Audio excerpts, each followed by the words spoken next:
The ship moved slowly through the dark water of Venetian Lagoon. Below deck, the sick lay scattered across the wooden floor. Some were too weak to speak, others coughed violently into the blood-stained clothes.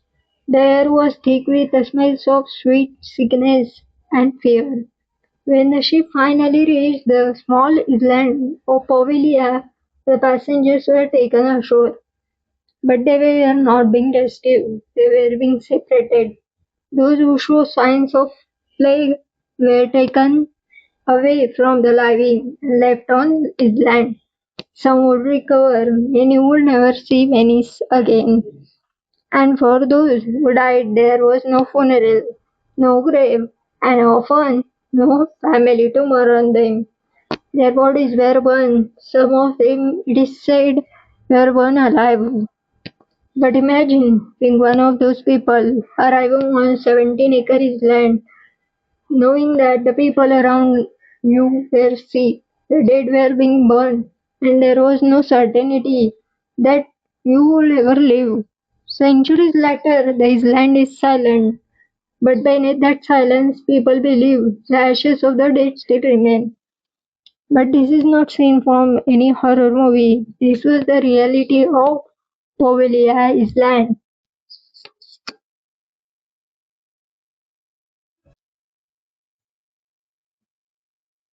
A small island lying between Venice and Lido in Venetian Lagoon of northern Italy. Two narrow canals divided into three separate parts. The island first appeared in historical record in 421 and was once home to people who live and farm there. But in 1379, war forced its residents to flee. Centuries later, in 1776, Poveglia took on far darker purpose. For more than 100 years, the island served as quarantine station for ships arriving in Venice, and the cargo they carried, those suspected of carrying diseases, were brought here, separated from the rest of the world, and made to wait. And for many of them, Poveglia would become the last place they ever saw. In 1922, another group of people arrived on Poveglia. This time they were not like victims, they were patients. The island had become home to a mental hospital, and behind its walls, people suffering from mental illness were separated from the outside world.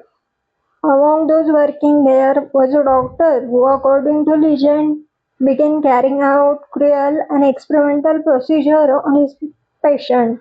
One of those procedures was crude form of lobotomy. The patients were brought into its room one by one. They entered as people, but after the procedure, many were left changed. The doctor continued his work, convinced that he was treating the mind of people under his care, but slowly something began to happen to him. He started claiming that the island was haunted, that he could hear the spirits of dead, and that they were driving him mad. At first, perhaps the people around him thought it was the only mind of doctor beginning to drag. But then one day, the doctor climbed to the top of hospital tower. No one knows exactly what happened in this final moment. Did he truly believe the spirit were there? Was he overcome by guilt? Or had his own mind finally collapsed under the weight of everything he had witnessed?